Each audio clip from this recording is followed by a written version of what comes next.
Hello and good morning everyone. आज के इस लेक्चर में हम एटॉमिक फिजिक्स को ही कंटिन्यू रखेंगे और आज का हमारा जो टॉपिक होगा वो स्टार्क इफेक्ट के ऊपर होगा। और ये जो टॉपिक है वो एग्जाम पॉइंट ऑफ व्यू से बहुत ज़्यादा इंपॉर्टेंट है। काफ़ी टाइम एग्जाम में 16 मार्क्स के अंदर पूछ लिया जाता है। तो स्टार्ट करते हैं। स्टार्ट करने से पहले मैं आपको एक बात और बता देता हूँ, फिजिक्स के अलग अलग ब्रांच के ऊपर एमएससी लेवल के लिए हमने बहुत सारे लेक्चर अपलोड कर रखे हैं। अगर आप वो सब देखना चाहते हैं तो चैनल की प्लेलिस्ट में जाके देख सकते हैं। अगर आपको वो सब समझ में आते हैं तो अपने दोस्तों को भी शेयर करना और साथ ही चैनल भी सब्सक्राइब कर सकते हो। तो स्टार्ट करते हैं स्टार्क इफेक्ट से। तो सबसे पहले हम बात करते हैं कि आज के लेक्चर में हम क्या क्या डिस्कस करने वाले हैं। तो सबसे पहले हम बात करेंगे स्टार्क इफेक्ट क्या होता है, फिर हम थोड़ा सा इसकी हिस्ट्री के ऊपर भी बात करेंगे, उसके बाद इसके कुछ मेन फीचर होंगे, उसके बाद टाइप ऑफ स्टार्क इफेक्ट के ऊपर भी बात की जाएगी, ठीक है। और फिर हम बात करेंगे कि जो किसी भी एटम के जो एनर्जी लेवल्स हैं वो इलेक्ट्रिक फील्ड की प्रेजेंस में किस टाइप से स्प्लिट होते हैं और वहाँ पे जो ट्रांजिशन होती है वो किस टाइप से होती है। तो ये सब हम आज के लेक्चर में डिस्कस करेंगे। लेक्चर थोड़ा सा लंबा होने वाला है तो स्टार्ट करते हैं। तो फर्स्ट ऑफ ऑल हम बात करते हैं स्टार्क इफेक्ट क्या होता है। तो स्टार्क इफेक्ट क्या होता है, जब किसी स्पेक्ट्रल लाइन को हम एक्सटर्नल इलेक्ट्रिक फील्ड के अंदर प्लेस करते हैं तो वो स्पेक्ट्रल लाइन कुछ नंबर ऑफ कंपोनेंट्स के अंदर स्प्लिट हो जाती है, जिसको हम स्टार्क इफेक्ट बोलते हैं। तो ये हमने मान लिया हमारे पास एक स्पेक्ट्रल लाइन है, ठीक है, और इस स्पेक्ट्रल लाइन को उठा के हमने एक्सटर्नल इलेक्ट्रिक फील्ड के अंदर प्लेस कर दिया। ये हमने मान लिया इलेक्ट्रिक फील्ड है। तो जैसे ही ये स्पेक्ट्रल लाइन इलेक्ट्रिक फील्ड की प्रेजेंस में जाएगी तो ये जो स्पेक्ट्रल लाइन है वो नंबर ऑफ कंपोनेंट्स के अंदर बट जाएगी, जिसको हम स्टार्क इफेक्ट बोलेंगे, ठीक है। ये था छोटा सा डेफिनेशन स्टार्क इफेक्ट का। आगे डीपली इसको हम जैसे जैसे लेक्चर आगे बढ़ेगा वैसे पढ़ेंगे, ठीक है। तो अब हम बात करते हैं स्टार्क इफेक्ट की जो हिस्ट्री है, इसका इंस्पिरेशन, इसको डिस्कवर करने का जो इंस्पिरेशन है वो कहाँ से मिला, ये नाम कैसे आया, इसके ऊपर थोड़ा सा बात कर लेते हैं। तो इस इफेक्ट का जो नाम है वो जर्मन फिजिसिस्ट जे स्टार्क के नाम के ऊपर रखा गया है और इसकी जो डिस्कवरी है वो 1913 के अंदर इसकी डिस्कवरी की गई थी, ठीक है। और इसी साल के अंदर एक इटालियन फिजिसिस्ट एल श्रोडो नाम के एक साइंटिस्ट थे या फिजिसिस्ट थे, उन्होंने भी इस इफेक्ट को डिस्कवर किया था। उन्होंने भी यही किया था, एक स्पेक्ट्रल लाइन को जब एक्सटर्नल इलेक्ट्रिक फील्ड के अंदर प्लेस किया गया तो उन्होंने भी यही ऑब्जर्व किया, वो जो स्पेक्ट्रल लाइन है वो नंबर ऑफ कंपोनेंट्स के अंदर स्प्लिट हो रही थी, ठीक है। तो जो स्टार्क इफेक्ट है, इटली में स्टार्क इफेक्ट को हम स्टार्क लू श्रोडो इफेक्ट के नाम से भी जानते हैं, ठीक है। और ये जो स्टार्क इफेक्ट है इसका क्वांटम मैकेनिक्स की डेवलपमेंट के अंदर भी कुछ ना कुछ कंट्रीब्यूशन होता है, ठीक है। उसके बाद हम बात करते हैं ये जो स्टार्क इफेक्ट है इसको डिस्कवर करने का इंस्पिरेशन कहाँ से मिला, तो इसके ऊपर थोड़ा सा बात करते हैं। तो इसका जो इंस्पिरेशन है वो जीमन इफेक्ट से मिला है। जीमन इफेक्ट में हम क्या पढ़ते हैं, जीमन इफेक्ट में हम ये पढ़ते हैं कि हमारे पास कोई एक स्पेक्ट्रल लाइन होती है, ये हमने मान लिया फिर से हमारे पास एक स्पेक्ट्रल लाइन है। इस स्पेक्ट्रल लाइन्स को हम एक्सटर्नल यूनिफॉर्म मैग्नेटिक फील्ड के अंदर प्लेस करते हैं। तो जैसे ही ये spectral line external uniform magnetic field के अंदर एंटर करती है तो ये spectral lines number of components के अंदर स्प्लिट हो जाती है, जिसको जीमन इफेक्ट बोला जाता है, ठीक है। अब हमने यहाँ पे एक वर्ड यूज किया, एक्सटर्नल यूनिफॉर्म मैग्नेटिक फील्ड, ठीक है। इसका मतलब क्या है, ऐसा मैग्नेटिक फील्ड जो टाइम के साथ चेंज ना हो। हमने यहाँ पे बोला यूनिफॉर्म, ठीक है। यहाँ पे हम बोल सकते हैं स्टैटिक्स मैग्नेटिक फील्ड, मतलब ऐसा मैग्नेटिक फील्ड जिसकी वैल्यू टाइम के साथ चेंज ना हो। तो स्टार्क जीमन इफेक्ट में ये सब ऑब्जर्व किया गया था, ठीक है। अब इसको थोड़ा सा और डीपली लेके चलें तो जो जीमन इफेक्ट है इसकी जो एक्सप्लेनेशन है वो एच लॉरेंस नाम के एक फिजिसिस्ट ने दी थी। स्पेशली वहाँ से स्टार्क इफेक्ट का आइडिया मिला कि अगर हम मैग्नेटिक फील्ड में जब स्पेक्ट्रल लाइन को प्लेस करते हैं तो वहाँ से जो स्पेक्ट्रल लाइन है वो नंबर ऑफ कंपोनेंट्स के अंदर स्प्लिट हो जाती है। तो क्या इलेक्ट्रिक फील्ड में जब हम स्पेक्ट्रल लाइन को प्लेस करेंगे तो क्या वहाँ से भी spectral line number of components के अंदर स्प्लिट होगी या नहीं होगी, ये सब वहाँ पे ऑब्जर्व किया गया। तो ये जो एक्सपेरिमेंटली कब किया गया, 1913 में जे स्टार्क नाम के एक साइंटिस्ट थे, उन्होंने इसको एक्सपेरिमेंटली डिस्कवर कर लिया गया था, ठीक है। और इस अचीवमेंट के लिए 1990 के अंदर 1919 के अंदर जो जे स्टार्क है उनको नोबेल प्राइज़ भी दिया गया था। तो ये सब था इसका बेसिक इंट्रोडक्शन। अब हम बात करते हैं इसके एक एक पॉइंट्स के ऊपर। तो स्टार्क इफेक्ट में बेसिकली होता क्या है कि हमारे पास कोई एक एटम है, जैसे हमने मान लिया हमारे पास एक हाइड्रोजन एटम है, ठीक है। ये हमने मान लिया हाइड्रोजन एटम, और इनिशियली ये जो हाइड्रोजन एटम यहाँ पे लिख देते हैं एच एटम। अब ये जो इनिशियल हाइड्रोजन एटम है वो आइसोलेटेड है। आइसोलेटेड का मतलब इस हाइड्रोजन एटम का किसी के साथ कोई भी लिंक नहीं है, अकेला हाइड्रोजन एटम है। तो इस हाइड्रोजन एटम की हमने एनर्जी निकाल ली। एनर्जी कितना निकाली, मान लिया इसका जो एनर्जी है वो हमने En निकाल लिया, ठीक है। तो जब ये हाइड्रोजन एटम किसी भी फील्ड में नहीं रखा हुआ था उस टाइम पे इसकी एनर्जी कितना थी, En थी। और जैसे ही इस हाइड्रोजन एटम को मैं उठा के एक्सटर्नल इलेक्ट्रिक फील्ड के अंदर प्लेस करूंगा तो इस हाइड्रोजन एटम के जो एनर्जी लेवल्स हैं उनके अंदर स्प्लिटिंग होना स्टार्ट हो जाएगी, ठीक है। उसके जो एनर्जी लेवल्स है उसमें स्प्लिटिंग होगी, उसका जो वेव फंक्शन है उसमें कुछ ना कुछ टर्म ऐड हो जाएगी। अगर इसी प्रॉब्लम को मैं क्वांटम मैकेनिकली अगर देखना चाहूँ तो मैं ये बोल सकता हूँ, जैसे ही इस हाइड्रोजन एटम को मैं एक्सटर्नल इलेक्ट्रिक फील्ड के अंदर प्लेस करूंगा तो इसका जो हैमिल्टोनियन है, इसकी जो एनर्जी है उसके अंदर स्मॉल सी परटर्बेशन प्रोड्यूस हो जाएगी। स्मॉल सी परटर्बेशन का मतलब है यहाँ पे कि स्मॉल सा चेंज उसकी एनर्जी के अंदर आ जाएगा, या फिर उसका जो हैमिल्टोनियन है उसके अंदर स्मॉल सी डिस्टर्बेंस क्रिएट हो जाएगी। परटर्बेशन का मतलब होता है स्मॉल चेंज या फिर स्मॉल सा डिस्टर्बेंस क्रिएट करना सिस्टम के अंदर।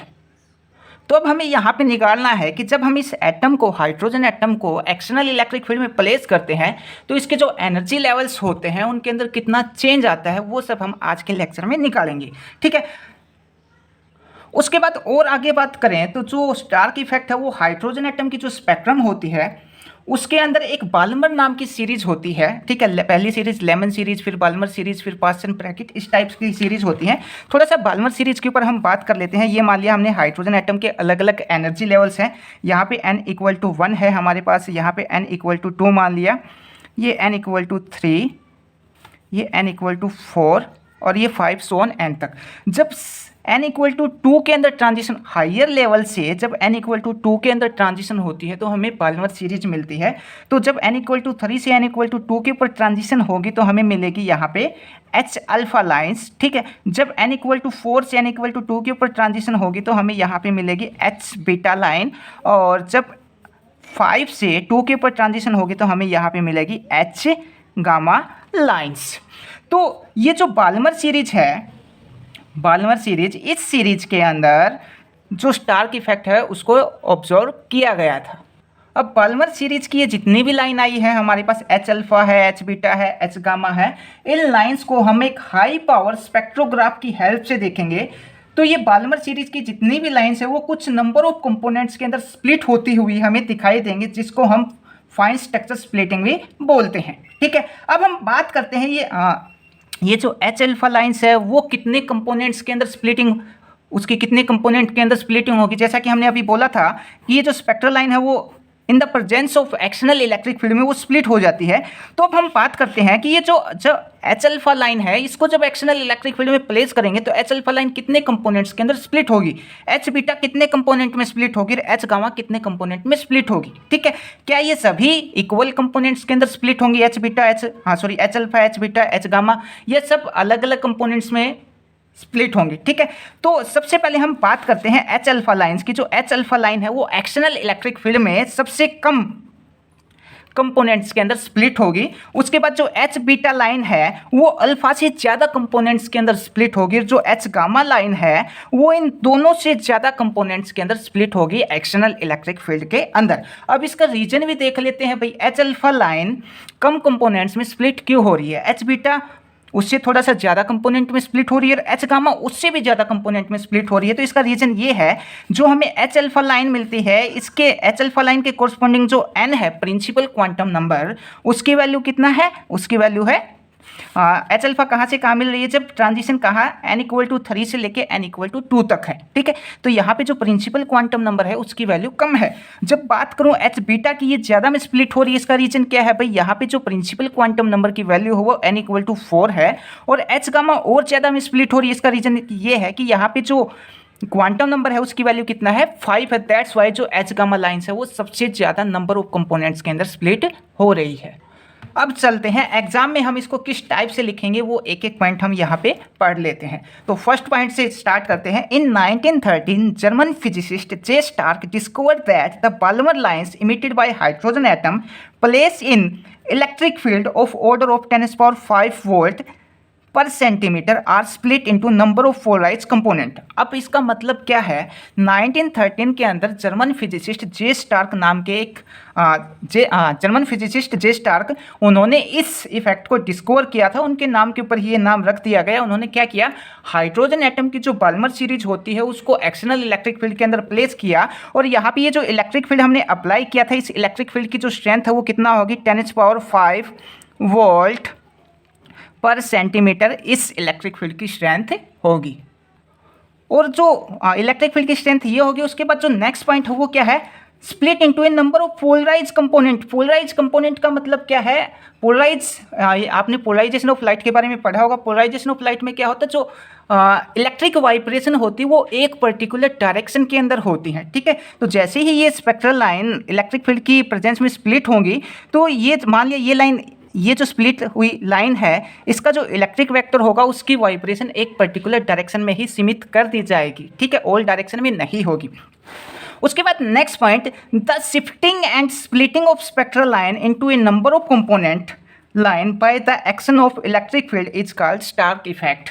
तो स्टार्क इफेक्ट क्या बताया, जब स्पेक्ट्रल लाइन को एक्सटर्नल इलेक्ट्रिक फील्ड में प्लेस करते हैं तो वो नंबर ऑफ कंपोनेंट्स के अंदर स्प्लिट हो जाती हैं इलेक्ट्रिक फील्ड के कारण। उसी को हमने यहाँ पे स्टार्क इफेक्ट बोल दिया, ठीक है। 1919 के 1990 में जे स्टार्क को इसके लिए नोबेल प्राइज भी दिया गया था। उसके बाद नेक्स्ट पॉइंट, अगला जो पॉइंट है वो एग्जाम पॉइंट ऑफ व्यू से इतना ज़्यादा नहीं है। अगर एग्जाम में पूछा जाए तो आप ये पॉइंट रहने भी दे सकते हो, कोई दिक्कत की बात नहीं है। अब इसमें ये बता रखा है जो स्टार्क इफेक्ट है उसको इमिशन स्पेक्ट्रा में भी एब्जॉर्ब किया जा सकता है और एब्जॉर्प्शन स्पेक्ट्रा के अंदर भी उसको ऑब्जर्व किया जा सकता है। Stark effect can observe both emission and absorption line. Emission line में भी स्टार्क इफेक्ट को ऑब्जर्व कर सकते हैं और एब्जॉर्प्शन लाइन के अंदर भी हम स्टार्क इफेक्ट को ऑब्जर्व कर सकते हैं। The latter is some time called inversion Stark effect, और इसको हम क्या बोलते हैं, इन्वर्स स्टार्क इफेक्ट हम इसको बोलते हैं। और ये वाली जो टर्म है इसका आजकल इतना मॉडर्न लिटरेचर के अंदर इसका इतना ज़्यादा यूज हम नहीं करते हैं, ठीक है। उसके बाद हम बात करते हैं अगले पॉइंट की। अगले पॉइंट में क्या बता रखा है, when view perpendicular to the field some of component of each lines are plane polarise with the electric vector parallel to field, और उसको हम क्या बोलेंगे, पाई कंपोनेंट बोलेंगे। मतलब क्या है इसका, मतलब ये है कि हमने मान लिया कि ये हम अप्लाइड इलेक्ट्रिक फील्ड ये है, ये हमने इलेक्ट्रिक फील्ड यहाँ पे अप्लाई कर दिया, ठीक है। अब इसके अंदर हमने एक एटम प्लेस कर दिया, ये हमने कोई भी एटम या स्पेक्ट्रल लाइन इस इलेक्ट्रिक फील्ड के अंदर रख दी। तो अब अगर हम इसको परपेंडिकुलर अगर मैं इस फील्ड के परपेंडिकुलर अगर मैं इसको ऑब्जर्व करूँ तो हमें यहाँ पे कुछ प्लेन पोलराइज लाइट मिलेंगी, और वो जो प्लेन पोलराइज लाइट होंगी वो इलेक्ट्रिक वेक्टर के पैरेलल होंगी, ठीक है। मैं एक बार फिर से बता देता हूँ, ये जो अप्लाइड इलेक्ट्रिक फील्ड है, अगर मैं इसको परपेंडिकुलर से इस चीज़ को ऑब्जर्व करूँ तो हमें यहाँ पे कुछ प्लेन पोलराइज लाइट मिलेंगी या प्लेन पोलराइज लाइन मिलेंगी जो इस इलेक्ट्रिक वेक्टर के पैरेलल होंगे, और उसको हम क्या बोलेंगे, पाई कंपोनेंट बोलेंगे, ठीक है। उसके बाद नेक्स्ट इसी में and the other polarise with the electric vector perpendicular to the field and sigma component. और बाकी की जो कुछ लाइंस मिलेंगी वो क्या होंगी, जो इलेक्ट्रिक वेक्टर है उसके परपेंडिकुलर दिखाई देंगी। मतलब जब हम ऑब्जर्व करेंगे तो कुछ लाइन हमें कैसी मिलेंगी, ऐसी लाइन मिलेंगी जो इलेक्ट्रिक फील्ड के पैरेलल होंगी, और कुछ लाइन ऐसी होंगी जो इलेक्ट्रिक वेक्टर के परपेंडिकुलर होंगी, ठीक है। जो पैरेलल होंगी उसको हम क्या बोलेंगे, पाई कंपोनेंट बोलेंगे, जो परपेंडिकुलर होंगी उसको हम बोलेंगे सिग्मा कंपोनेंट।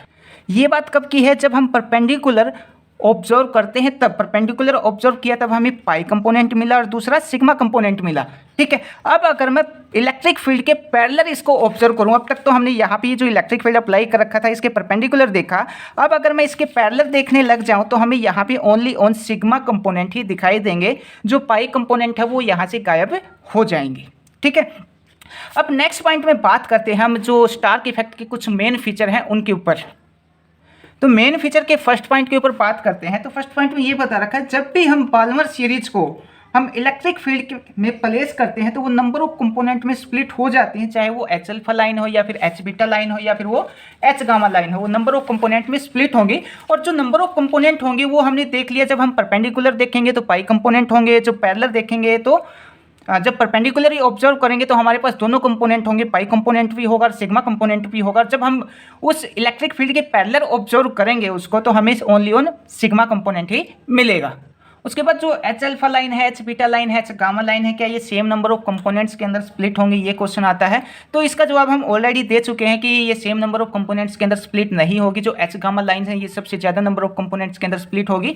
रीजन ये है कि इसके कोरस्पॉन्डिंग जो एन की वैल्यू होती है, प्रिंसिपल क्वांटम नंबर की वैल्यू, वो बहुत ज़्यादा होती है, 5 होती है। अगर एच बीटा की बात करूँ तो वो एच गामा से कम कंपोनेंट्स के अंदर स्प्लिट होगी। जो एच अल्फा है वो बिल्कुल कम कंपोनेंट के अंदर स्प्लिट होगी। ठीक है, तो फर्स्ट पॉइंट देखते हैं। All hydrogen lines are symmetrically pattern but pattern depend upon the quantum number. अब हमने यहाँ पे देख लिया कौन सा स्पेक्ट्रल लाइन कितने नंबर ऑफ कंपोनेंट्स में स्प्लिट होगी, वो किसके ऊपर डिपेंड करेगा, वो प्रिंसिपल क्वांटम नंबर के अंदर डिपेंड करेगा। उसके बाद ये बता रखा है कि जो स्प्लिटिंग के बाद हमें जो लाइन मिलेंगी, हाँ जैसे कि हमने यहाँ पे ये हमारे पास स्पेक्ट्रल लाइन है, यहाँ पे हमने इलेक्ट्रिक फील्ड अप्लाई करवा दिया, तो जैसे ही ये इलेक्ट्रिक फील्ड की प्रेजेंस में ये लाइन स्प्लिट होंगी तो ये जो स्प्लिटेड लाइन है इनको हम बोलते हैं स्टार्क लाइन। ठीक है, तो the number of Stark line and the total width of pattern increase with n बोले तो जैसे जैसे मैं प्रिंसिपल क्वांटम नंबर की वैल्यू बढ़ाता जाऊँगा वैसे वैसे जो स्प्लिटिंग है या नंबर ऑफ कंपोनेंट्स लाइन्स हैं वो हमें बहुत ज़्यादा मिलती जाएंगी। उसके बाद H beta line show large number of Stark line as compare to H alpha. इसके ऊपर हमने बात कर ली कि जो एच अल्फा है इसमें कम स्टार्क लाइन मिलेंगी, एच बीटा में उससे एच अल्फा से थोड़ा ज़्यादा, एच गामा में इन दोनों से ज़्यादा स्टार्क लाइन हमें मिलेंगी। उसके बाद सेकंड पॉइंट के ऊपर बात करते हैं। सेकंड पॉइंट में क्या बता रखा है, when view parallel to the electric field sigma component are unpolarised and pi components are absent. अब यहाँ पे क्या बता रखा है, जब applied electric field in the sense ये हमने इलेक्ट्रिक फील्ड अप्लाई कर रखा है, यहाँ पे कोई भी एक स्पेक्ट्रल लाइन या कोई भी एक हाइड्रोजन एटम रख रखा है, अगर मैं इस इलेक्ट्रिक फील्ड के पैरेलल ऑब्जर्व करूँ तो हमें यहाँ पे क्या मिलेगा, ओनली ऑन सिग्मा कंपोनेंट मिलेगा, और सिग्मा कंपोनेंट भी कैसा होगा, अनपोलराइज। अब अनपोलराइज का मतलब क्या होता है, जिसके इलेक्ट्रिक वेक्टर की वाइब्रेशन ऑल डायरेक्शन के अंदर हो, ठीक है, उसको हम बोलते हैं अनपोलराइज। और यहाँ पे जो पाई कंपोनेंट है वो तो गायब ही मिलेगा, वो हमें मिलेगा ही नहीं। उसके बाद नेक्स्ट पॉइंट की बात करते हैं, when view perpendicular to electric field both sigma and pi component are linearly polarise. जब हम परपेंडिकुलर देखेंगे, मतलब यहाँ से जब परपेंडिकुलर हम इसको ऑब्जर्व करेंगे तो हमें वहाँ पे सिग्मा कंपोनेंट भी मिलेगा और पाई कंपोनेंट भी मिलेगा, और दोनों के दोनों कंपोनेंट कैसे होंगे, लीनियरली पोलराइज। अब लीनियरली पोलराइज का मतलब क्या होता है, जो इलेक्ट्रिक वेक्टर की वाइब्रेशन है वो सिर्फ एक पर्टिकुलर डायरेक्शन के अंदर ही या एक पर्टिकुलर डायरेक्शन में ही वो सीमित कर दी जाएगी। मतलब इलेक्ट्रिक वेक्टर का वाइब्रेशन सिर्फ एक ही डायरेक्शन के अंदर होगा, उसको हम बोलते हैं लीनियरली पोलराइजेशन। हमने यहाँ पे बता भी रखा है लीनियरली पोलराइजेशन का मतलब क्या होता है, means that the electric vector of light is confined. Confined का मतलब सीमित करना, ठीक है, जो इलेक्ट्रिक वेक्टर वाइब्रेशन है उसको कॉन्फाइन कर देंगे, सीमित कर देंगे सिर्फ एक डायरेक्शन के अंदर, सिंगल प्लेन के अंदर वो इलेक्ट्रिक वेक्टर का वाइब्रेशन होगा, उसी को हम बोलते हैं लीनियरली पोलराइजेशन। ठीक है, उसके बाद नेक्स्ट पॉइंट के ऊपर चलते हैं हम। नेक्स्ट पॉइंट में क्या बता रखा था, components lines are symmetrically on both side on original line. अब इसका मतलब क्या है, जैसे कि हमने यहाँ पे देखा था, मान लिया हमारे पास ये ओरिजिनल स्पेक्ट्रल लाइन है और ये अप्लाइड इलेक्ट्रिक फील्ड है, जैसे ही ये स्पेक्ट्रल लाइन जाएगी तो ये क्या हो जाएगी, नंबर ऑफ कंपोनेंट्स के अंदर इस टाइप से स्प्लिट हो जाएगी। तो ये बोथ साइड सिमेट्रिकली डिस्ट्रीब्यूट होगा। सिमेट्रिकली डिस्ट्रीब्यूट का मतलब ये हमने ओरिजिनल लाइन मान ली, ठीक है, जितना हाइट इसका ऊपर की तरफ होगी उतना ही हाइट इसका नीचे भी होगी, बोथ साइड ये सिमेट्रिकली डिस्ट्रीब्यूट होगी। तो यहाँ पे हमने बता दी ये हमारे पास ओरिजिनल लाइन है जिसको हम बोलेंगे स्पेक्ट्रल लाइन, और जैसे ही इलेक्ट्रिक फील्ड में प्लेस करते हैं तो बोथ साइड हमें क्या मिलता है, सिग्मा कंपोनेंट और पाई कंपोनेंट, और सिग्मा और पाई कंपोनेंट दोनों सिमेट्रिकली डिस्ट्रीब्यूट होंगे ओरिजिनल लाइन के राइट और लेफ्ट में। ठीक है, उसके बाद नेक्स्ट पॉइंट के ऊपर बात करते हैं, the separation between components line is proportional to applied electric field. मतलब अब जितना ज़्यादा हम इलेक्ट्रिक फील्ड यहाँ पे अप्लाई करते जाएंगे, यहाँ पे हम जितना ज़्यादा इलेक्ट्रिक फील्ड अप्लाई करेंगे, अब तक इलेक्ट्रिक फील्ड कितना है, 10⁵ वोल्ट पर सेंटीमीटर। अगर मैं इलेक्ट्रिक फील्ड की वैल्यू बढ़ाता जाऊँ तो इनके बीच का ये जो सेपरेशन है वो भी इंक्रीज होता चला जाएगा। ठीक है, उसके बाद हम नेक्स्ट पॉइंट में चलते हैं, और नेक्स्ट पॉइंट में हम डिस्कस करते हैं type of Stark effect. Basically Stark effect दो टाइप से होता है, और इसको समझने के लिए हम थोड़ा सा क्वांटम मैकेनिक्स का भी यहाँ पे यूज करेंगे, क्योंकि ये जो स्टार्क इफेक्ट है वो एटॉमिक फिजिक्स और क्वांटम फिजिक्स दोनों के अंदर स्टडी किया जाता है, और दोनों में ही कमाल की बात है ये 16 नंबर का पूछा जाता है। ठीक है, तो क्वांटम मैकेनिकली हमने इसके ऊपर ऑलरेडी एक लेक्चर अपलोड कर रखा है, ठीक है, और उसमें कंप्लीटली एक एक बात समझा रखिए कि क्वांटम मैकेनिकल ट्रीटमेंट किस टाइप से हम करते हैं हाइड्रोजन स्टार्क इफेक्ट का। तो बात करते हैं स्टार्क इफेक्ट। के टाइप की, तो बेसिकली स्टार्क इफेक्ट दो टाइप का होता है, फर्स्ट ऑर्डर स्टार्क इफेक्ट और सेकंड ऑर्डर स्टार्क इफेक्ट, ठीक है। और आता कहाँ है, कहाँ से है, इसके ऊपर भी थोड़ा सा बात कर लेते हैं। तो the interaction energy of hydrogen atom in the external electric field. अब इस लाइन को एक बार छोड़ देते हैं, थोड़ा सा हम कुछ डिस्कस करते हैं। मान लिया हमारे पास ये एक हाइड्रोजन एटम है, ठीक है, और इनिशियली इस हाइड्रोजन एटम को हमने किसी भी फील्ड के अंदर प्लेस नहीं कर रखा, ठीक है। तो इस हाइड्रोजन एटम की कुछ ना कुछ एनर्जी होंगी, तो हमने इसका जो एनर्जी है वो मान लिया En एनर्जी है, और वो ऑलरेडी हमने निकाला भी हुआ है इसका एनर्जी कितना होता है। तो जैसे ही मैं इसको उठा के एक्सटर्नल इलेक्ट्रिक फील्ड में प्लेस करता हूँ, अब मैंने यहाँ पे इलेक्ट्रिक फील्ड अप्लाई कर दिया, ठीक है, तो इस हाइड्रोजन एटम के जो एनर्जी लेवल्स हैं उसमें चेंज होना स्टार्ट हो जाएगा, या फिर ये बोल सकता हूँ इसके जो एनर्जी लेवल्स हैं वो स्प्लिट होना स्टार्ट हो जाएंगे, ठीक है। अब क्वांटम मैकेनिकली अगर बोलूँ तो मैं ये बोल सकता हूँ कि इस एक्सटर्नल फील्ड के कारण इसके जो एनर्जी लेवल्स हैं उसके अंदर स्मॉल सा चेंज होगा, या फिर यहाँ पे एक परटर्बेशन टर्म प्रोड्यूस हो जाएगी, ठीक है। तो कुछ इस टाइप से इसकी एनर्जी हो जाएगी। ग्राउंड स्टेट पे इसका एनर्जी कितना था En, अब बाहर के एक्सटर्नल फील्ड के कारण क्या हो जाएगा, एक्सटर्नल फील्ड के कारण अब यहाँ पे आ जाएगा En प्राइम, और साथ में क्या मिलेगा En डबल प्राइम। इस टाइप से कुछ एनर्जी की टर्म्स इसकी जो ग्राउंड स्टेट की एनर्जी है उसके अंदर स्टार्ट होना शुरू हो जाएंगी। अब En प्राइम का मतलब क्या है, En प्राइम का मतलब फर्स्ट ऑर्डर स्टार्क इफेक्ट की जो एनर्जी है वो, या फिर फर्स्ट ऑर्डर स्टार्क इफेक्ट बोल सकते हैं। जो डबल प्राइम है इसका मतलब है सेकंड ऑर्डर स्टार्क इफेक्ट। अब फर्स्ट ऑर्डर स्टार्क इफेक्ट अगर क्वांटम में बोलूँ तो हम इसको बोलते हैं first order perturbation. First order perturbation का मतलब क्या है कि जिसका इफेक्ट ज़्यादा है, मतलब ऐसे एनर्जी लेवल्स जिसके अंदर बहुत ज़्यादा स्प्लिटिंग हुई है। इसको थोड़ा सा और अच्छे से बता देता हूँ। जैसे हमने यह हाइड्रोजन एटम है और इस हाइड्रोजन एटम को हमने एक्सटर्नल इलेक्ट्रिक फील्ड में रख दिया, तो इसके जो एनर्जी लेवल्स है उसमें स्प्लिटिंग होगी। तो कुछ एनर्जी लेवल्स ऐसे होंगे जिनके अंदर बहुत ज़्यादा स्प्लिटिंग होगी, उसको हमने बोल दिया En प्राइम, मतलब फर्स्ट ऑर्डर परटर्बेशन, ठीक है। तो फर्स्ट ऑर्डर परटर्बेशन क्या होती है, जिसका इफेक्ट ज़्यादा होता है। सेकंड ऑर्डर परटर्बेशन क्या होगी, जिसका इफेक्ट कम होगा, ठीक है। और तो कुछ एनर्जी लेवल्स ऐसे हैं जो बहुत ज़्यादा स्प्लिट हुए हैं, कुछ एनर्जी लेवल्स ऐसे होंगे जो बहुत कम स्प्लिट हुए हैं, उसको हम बोलेंगे सेकंड ऑर्डर परटर्बेशन।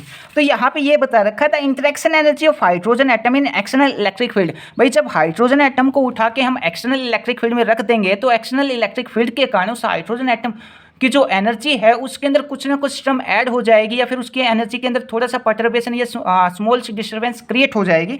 अब उस हाइड्रोजन एटम की जो इंटरेक्शन एनर्जी है जो कि हम फर्स्ट यूनिट में निकालते हैं वो क्या कितना आएगी, डेल टी रिप्रेजेंट करता है यहाँ पे इंटरेक्शन एनर्जी करो, वो कितना आएगी AE plus BE square plus CE cube. अब APC ये यहाँ पे कोई भी कांस्टेंट है, और जो E है यहाँ पे अप्लाइड इलेक्ट्रिक फील्ड है, ठीक है।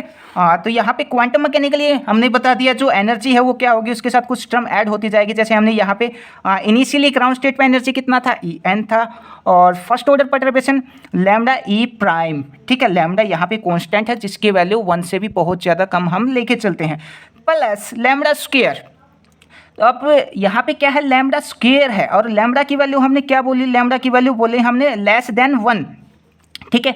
और लेस देन 1 नंबर की ब्यूटी क्या होती है, अगर मैं उसका स्क्वायर कर दूं तो उसकी वैल्यू और ज़्यादा कम आएगी। इसलिए जो सेकंड ऑर्डर परटर्बेशन होती है इसका इफेक्ट कम होता है और फर्स्ट ऑर्डर परटर्बेशन का इफेक्ट ज़्यादा होता है, ठीक है। सेम हमने एनर्जी के लिए लिया, हम हैमिल्टोनियन के अंदर लिए भी ले सकते हैं, और या फिर हम जो वेव फंक्शन होता है उसके लिए भी हम इस टाइप से लिख सकते हैं। ये क्वांटम मैकेनिकली था, आपको नहीं करना, ये सिर्फ समझाने के लिए, ठीक है। उसके बाद हम बात करते हैं फर्स्ट ऑर्डर स्टार्क इफेक्ट के ऊपर। तो फर्स्ट ऑर्डर स्टार्क इफेक्ट हमें कहाँ से मिलेगा, ये जो इक्वेशन नंबर 1 है इस इक्वेशन नंबर 1 से ही हमें फर्स्ट ऑर्डर स्टार्क इफेक्ट मिलेगा। अब इक्वेशन नंबर 1 की मैं ये जो सेकंड टर्म और ये थर्ड टर्म अगर इग्नोर कर दूं, मतलब हायर ऑर्डर टर्म अगर मैं इग्नोर कर दूं तो हमें क्या मिल जाएगा, फर्स्ट ऑर्डर स्टार्क इफेक्ट। जैसे कि यहाँ पे क्या लिखा है, delta T equal to AE, ठीक है। अब यहाँ पे ए कांस्टेंट है तो मैं यहाँ पे क्या लिख सकता हूँ, del T directly proportional to E, ठीक है। तो ये हमारे पास क्या आ जाएगा, फर्स्ट ऑर्डर स्टार्क इफेक्ट हमें यहाँ पे मिल जाएगा। तो the first term in equation number 1 involving E to the power 1, first power, मतलब यहाँ पे ये जो E की पावर है वो कितना है 1 है, और A को हटा दिया जाए तो डेल T डायरेक्टली, मतलब जो इंटरेक्शन एनर्जी है वो डायरेक्टली प्रोपोर्शनल हो जाएगी किसके, अप्लाइड इलेक्ट्रिक फील्ड के। मतलब जितना ज़्यादा इलेक्ट्रिक फील्ड अप्लाई किया जाएगा वैसे वैसे इंटरेक्शन एनर्जी ज़्यादा होती जाएगी। ठीक है, तो यहाँ पे डेल T डायरेक्टली प्रोपोर्शनल हो जाएगा E के, और इसी को हम बोलते हैं first order Stark effect.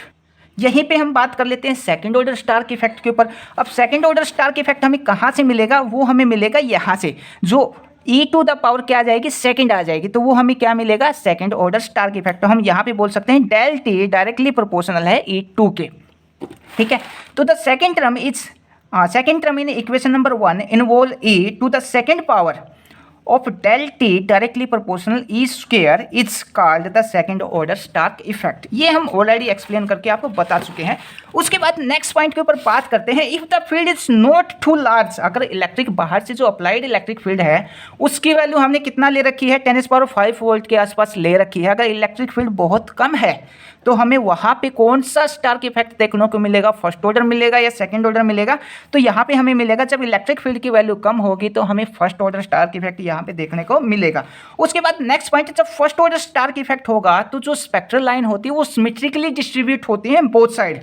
First order Stark effect में the spectral line are split into a components which line symmetrically about original line.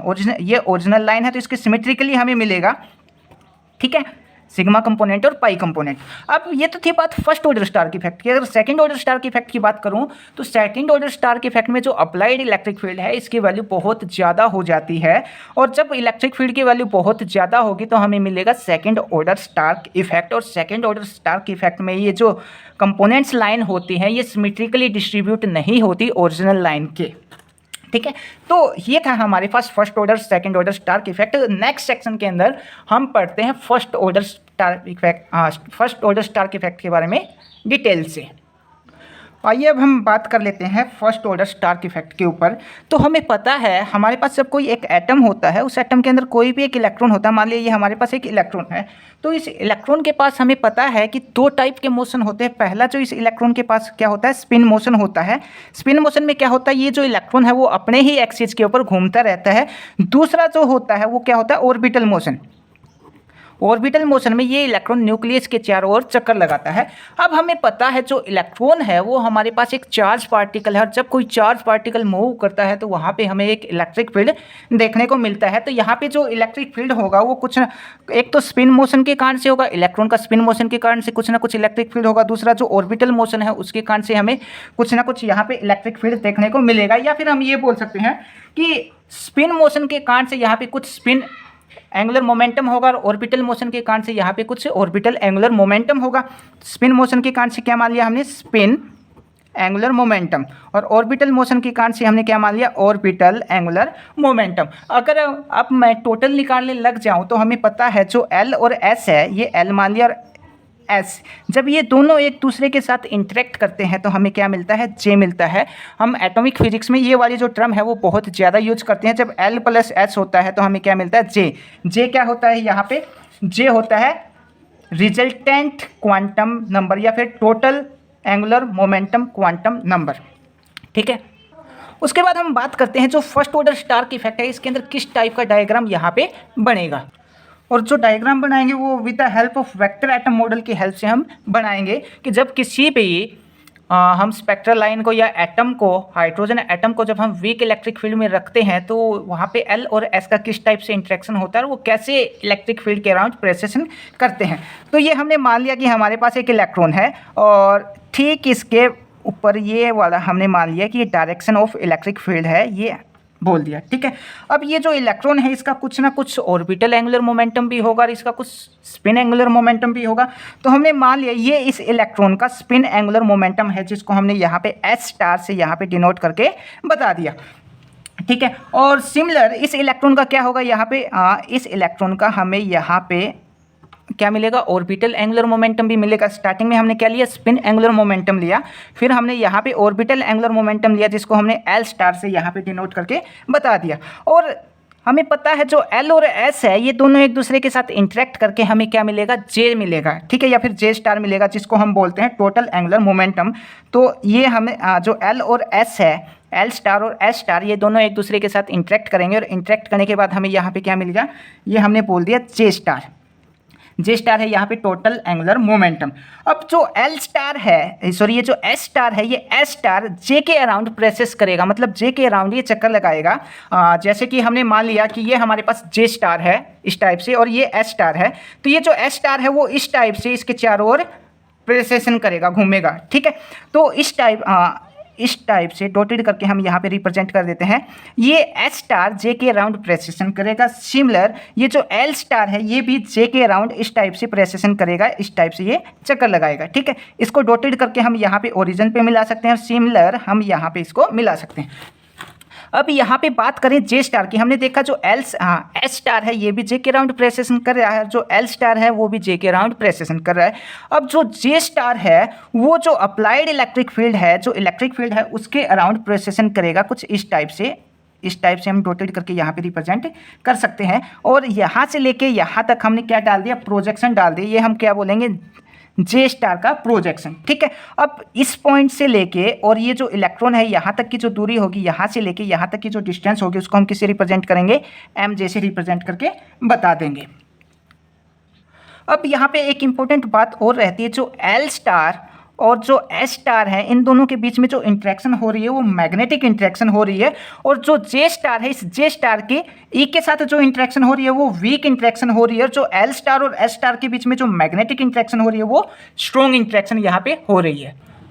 अब इसी में अगर हम नेक्स्ट पॉइंट की बात करें, नेक्स्ट पॉइंट में हम क्या करेंगे, अगर जो अप्लाइड इलेक्ट्रिक फील्ड है, applied electric field 10⁵ volt per centimetre से हम कम कर दें, तो यहाँ पे ये जो S स्टार है, मतलब जो स्पिन के कारण से जो ऑर्बिटल एंगुलर मोमेंटम है वो इलेक्ट्रिक फील्ड के साथ इंटरेक्ट नहीं कर पाएगा बिल्कुल भी। हमने यहाँ पे क्या किया, जब इलेक्ट्रिक फील्ड की वैल्यू 10⁵ वोल्ट से कम होती है तो उस टाइम पे जो स्पिनिंग इलेक्ट्रॉन है वो इलेक्ट्रिक फील्ड से इंटरेक्ट नहीं करता, मीन्स S स्टार का जो ये जो S स्टार है इसका इंटरेक्शन E के साथ नहीं होगा, ठीक है। इस केस में जो J स्टार का जो इंटरेक्शन है वो E के साथ होगा, मतलब जब इलेक्ट्रिक फील्ड कम है तो S स्टार का इंटरेक्शन J के साथ नहीं होगा, सॉरी E के साथ नहीं होगा, जो J स्टार है उसका इंटरेक्शन E के साथ हो जाएगा।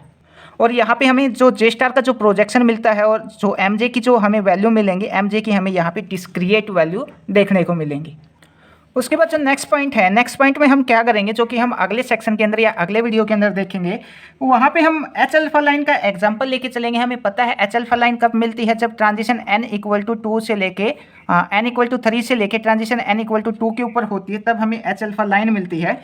और यहाँ पे जो n=3 एनर्जी लेवल कौन से होते हैं, n=3 से लेके n=2, तो H अल्फा लाइन का एग्जाम्पल लेके हम energy levels of hydrogen atom या कितना स्प्लिटिंग होगी, ठीक है। और यहाँ पे हम ये देखेंगे कि इलेक्ट्रिक फील्ड की प्रेजेंस में यहाँ पे जो ट्रांजिशन होती है वो कैसे होती है दो लेवल्स के बीच में, और वीक इलेक्ट्रिक फील्ड की प्रेजेंस में जो ट्रांजिशन होगी वो किस टाइप से होगी, वहाँ पे सिलेक्शन रूल क्या होगा, और जो एनर्जी लेवल्स आएंगे वो क्या क्या आएंगे, ये सब हम देखेंगे अगले वीडियो के अंदर। Thank you.